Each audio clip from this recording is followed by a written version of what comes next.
Hi, everyone, and welcome to episode 39 of the Smarketing Show. And today our topic is top 10 sales interview questions for virtual sales candidates. And Rick, I know you were actually just recently interviewed on a national webcast all about sales onboarding. And there were certainly a lot of questions about how things have changed. So what are your thoughts on that before we get into our top 10 questions? Well, you're right, Cheryl, and congratulations, 39. Wow. I know.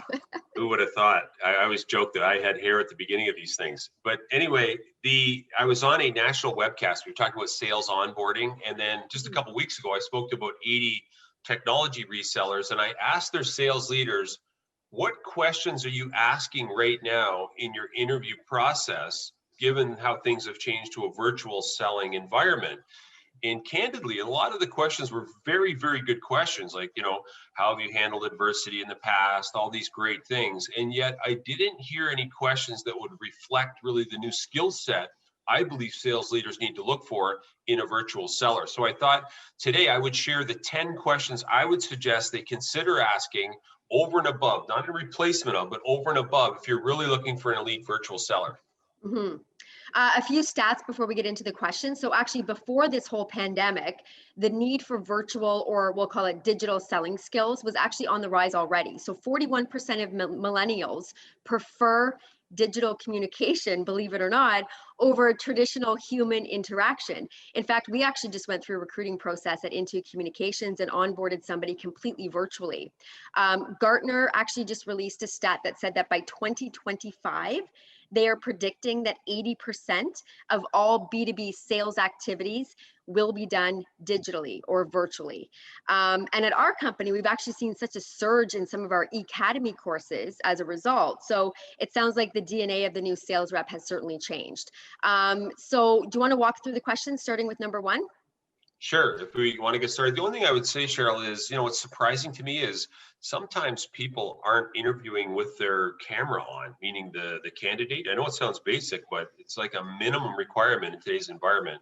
Number two, here's something I stressed, and I always do, is you can't make a plow horse a racehorse. So although I was talking in the past about onboarding, I was trying to strongly suggest these sales leaders, you have to start with the right DNA. And that's what my upcoming 10 questions will try and flush out if you've got someone that can actually skate in this virtual world. So Sure. Did you want to let them know the question, and I'll talk about why, Rick thinks you might want to ask it? For sure. So we'll go through the questions. There's 10, so we'll have to go through them pretty quickly. The first one is, what stood out on our website to you? Okay, so here's a classic. All I'm trying to do is see, is this person taking it upon themselves to actually understand what the heck we do? Because if they haven't looked at your website, that could be very indicative as to the research they'll be doing of future clients they might want to sell to. For sure. I love this next question. If you had to explain what we do in one sentence, what would you say? Well, is that a question how I would explain? It is a good question, I think, and I'll tell you why. It's because in today's virtual selling arena, we need to net it down, right? And I find that the elite sellers are able to simplify complex things and break them down into a simple one-sentence explanation.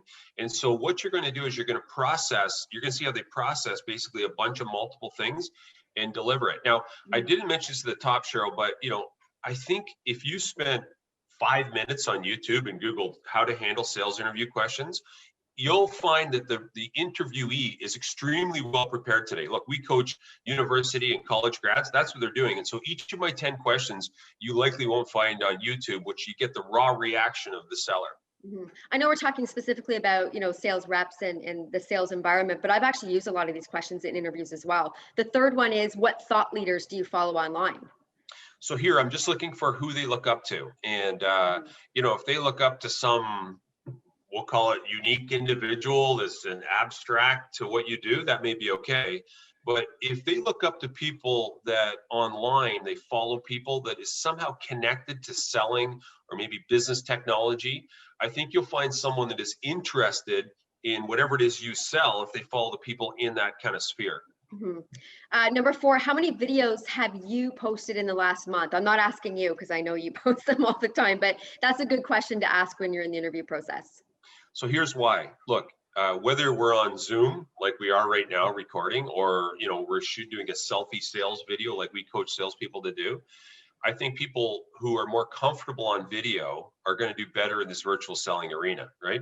And so by asking them how many videos, this is going to tell you how ready they are, game ready, because they're probably doing it already. And you should have already looked at their videos before the interview. But if someone winces at, no, I haven't shot any videos yet, and you've got a comparable candidate, you may want to air with the person that's more comfortable on video to deliver your message in the future. Mm-hmm. Our next two questions I'm going to kind of combine into one. Number one is, what's your driving record like? Any speeding tickets? And the next one is, how neat is the inside of your car if you had to rate it on a scale of 1 to 10? Okay, so way to combine them, Cheryl. That's good. Okay, so I was taught this a long time ago. Okay, I'm a new sales manager, and a very tenured person said to me, "Hey, Ricky, here's a question you should ask people. Ask them about their driving record. Do they have any speeding tickets?" And I said, "Well, why is that? What do you mean? Why would I ask that?" And he said, "Well, what we found from research, whoever did the research, was that more aggressive drivers tend to be better salespeople because they're drivers, they're pushers, they want to push the limits, etc." And you think about the top salespeople and think about, are they cautious drivers or do they like to get where they're going quickly, right? Take charge, whatever. Yeah, I knew I should have been a sales rep. Yeah, well, we won't get into that or show my speeding tickets either. Look, I was on facility. I was so bad, meaning I'm one step away from them, taking it right away. But anyway, don't drive a certain way before an interview just to make a point. My second thing, why ask them how the cleanliness of their car, okay? So this same individual said at the time, and I'm going back a little time, he says, if you have the chance, and it's appropriate, of course, the way our office was set up, he suggested, maybe walking the candidate just outside the front door of our office, so the car's parked there, and get a look inside their car. Sometimes you can't do that, obviously, now, but if you ask that question, the reasoning is, they say that the way a person keeps the inside of their car will be indicative as to their organizational skills and how they'll manage their work area, okay? And if you think about the sales reps that you've maybe been exposed to, think about how clean their car is. I'm talking the elite ones. Most of them are neat and tidy, they're organized, and again, it's indicative of what they'll do once they get on your team. I like those questions. The next one, I think I know what you're hinting towards. Question number 7 is, we have some training that might require you to cross the border. Would you have a problem with that? So I got this one from another industry, okay, nothing to do with sales. And I thought, wow, what a great question. So we're a Canadian-based company, but you may be a US-based company, viewers. And this question really is intended to fish out if the person's got some kind of criminal record, okay? Yeah, And exactly. you may not be able to ask certain questions, but by asking if they can cross the border for training or whatever, you're going to fish out pretty quickly if they got a problem. Maybe not by what they say, but their body language alone. For sure. And I think some organizations actually require you to go through a criminal background check in order to move forward with the onboarding process anyway. Number 8, what do you see as a typical day? So a lot of times if you look at a job posting, okay, and it says, okay, these are the responsibilities, these are the skills you have to have, but it doesn't identify what a typical day is.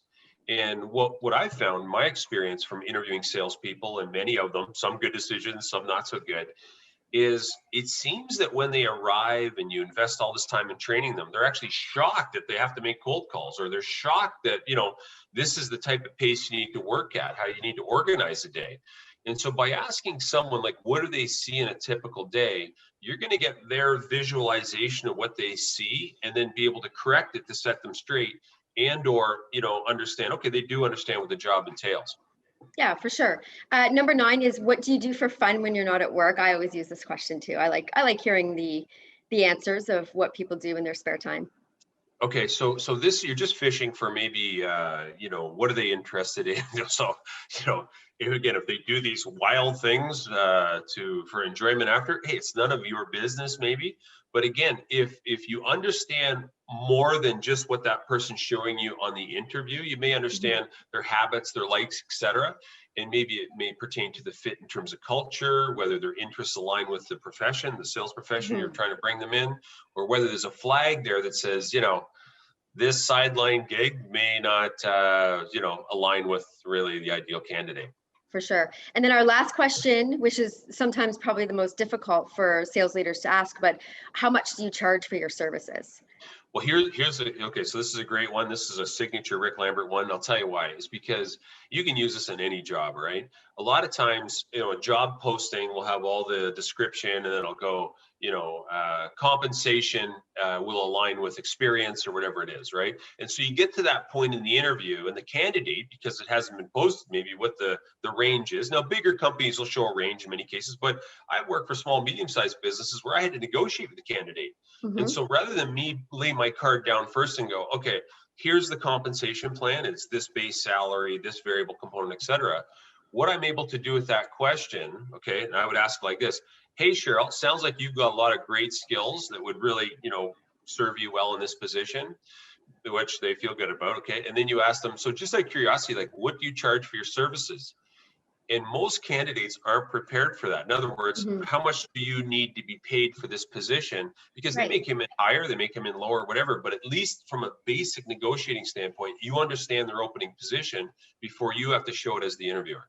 So you think that the candidate should be able to answer that question? I know I have definitely asked that question to people that we've interviewed, and typical responses are, I'm willing to work within your budget. Or sometimes they'll think about it, take it away, and then come back and follow up afterwards. So again, a lot of these questions are just, again, if I go back to baseball, okay, an analogy, the World Series, I think, just ended. If you're used to fastballs as a batter and you can see those fastballs, how to hit them on YouTube, a lot of what I'm trying to do with these questions is not necessarily fish the answer out of the person, but see how they react. Because in a sales role, who knows what's coming over the net at you? And so if the person winces, they dodge, they can't come up with a good common sense answer like you just said there. So it's not always about the answer, it's about the reaction. And especially when you've got them, as we said, in a screen sharing mode, you can see their facial expression, their body language, by the way, if the background is not appropriate, it's likely that that's the same background your customers are going to see. We won't even get into that. For sure. Well, another great episode in the books, episode number 39. Next week, we're going to be hitting the big 4-0. I can't believe it. Well, I know you haven't hit the 4-0 outside of this marketing show yet, but my odometer hit that a long time ago. Yeah. Hey, if you're interviewing a sales rep, okay, all I'm saying is, have you changed the interview questions you're asking since this whole pandemic hit? And when I interviewed I think there's about 60 of these sales leaders a couple of weeks ago, great questions, but why don't you throw the odd knuckleball, right, that they're not prepared to off of YouTube? Absolutely. Absolutely. Thank you for all the information. And thank you so much to everybody that tuned in today to watch. Don't forget to subscribe, leave comments, email us anytime if you have any show ideas. And we'll see you for episode number 40 next week. All right. Good job, Cheryl. Can't wait for the big 4-0. I know you got big things planned. I do. See you next week, everybody.